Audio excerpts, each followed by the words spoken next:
we're going to calculate the definite integral of this function. And in order to do that, we're going to need to figure out what the antiderivative is, or an antiderivative of the function. So what we have here is two power functions. We have an x to the first power and we have an x to the minus first power. You might be tempted to use the power rule in both cases, but you should remember that the power rule works for every power except for -1. So remember that the integral of 1 over x dx is the natural log of the absolute value of x plus a constant. Okay, antiderivative of 1 over x is a natural log.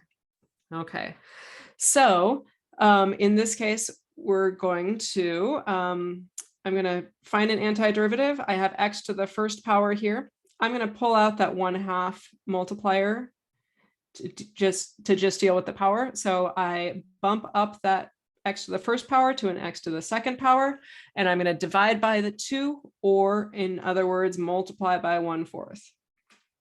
Sorry, multiply by 1/2. I was skipping ahead to where I multiply the 1/2 times 1/2. So bump that power up by 2 and then divide by 2, or multiply by 1/2. Minus that 2 is a multiplier. It's 2 times 1 over x. And the antiderivative of 1 over x is going to be natural log of absolute value of x. We don't need a constant because we're doing a definite integral. And so we only need any one antiderivative. We're evaluating this from 1 to 2. And so I am going to do this. This is 1/4. And I have 2 squared minus 2 times the natural log of absolute value of 2 is 2.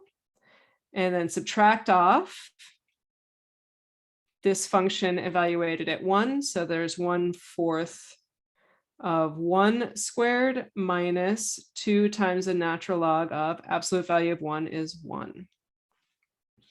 So this is 1/4 of 2 squared is 1, minus 2 times the natural log of 2, minus 1/4 of 1 squared is 1/4, plus 2 times natural log of 1 is 0. And finally, we have 1 minus 1/4 is 3/4, minus 2 times the natural log of 2. So what we have calculated then is the integral from 1 to 2 of x divided by 2 minus 2 divided by x dx is 3/4 minus 2 times the natural log of 2. And it is worth taking the time to double check this with some technology. I will show you a couple of different options here. So one is looking at a graph of the function. Here is the function itself, and I'm integrating from x equals 1 to 2. So it's going to be this little triangle here I've highlighted.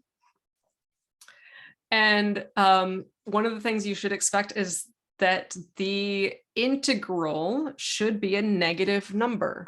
So if I put in this, this number, we got 3/4 minus 2 times the natural log of 2, I get negative 0.63. So that feels pretty good to me. Like it's a negative number, and I can see a 1/1 square here. It's not as big as a 1/1 square, but it's definitely seems more than half of a 1/1 square. Okay, so this feels like a pretty good number to me to come up with. And I can go further. Like I think it is important to just double check the reasonability in terms of like making connections to other things that you know that this number should be. But I can also double check by integrating. If I type in int, then Desmos will pop up an integral formula or integral symbol. I put in, it's from 1 to 2 of f of x dx, and it gives me the same number. So this basically just gives me a little bit of a numerical confirmation that I did a calculation that looks like approximately the right number. It looks very likely to be exactly this right number. If we want to use Wolfram Alpha, we can actually do this by, if I type in integrate, it gives some opportunities, or sorry, some options for how to phrase it. So it looks like I say integrate the name of the function with dx from x equals something to something. And it looks like I can put a dot dot. So let me see if I could, I'm going to integrate. It was x divided by 2 minus 2 divided by x. I want the dx from x equals 1 to 2. Let's see if that works.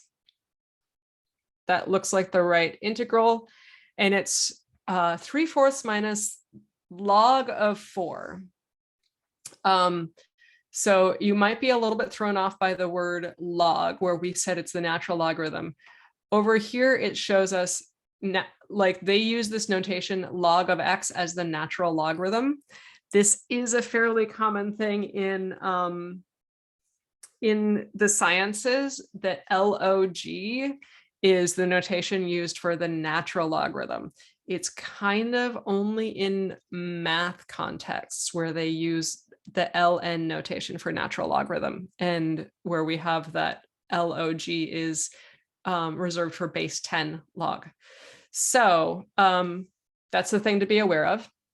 Now we had 2 times the natural log of 2. They have the natural log of 4, and you might remember the property of logarithms that says if I have a multiplier out here, that can be taken as an exponent on the argument to the log.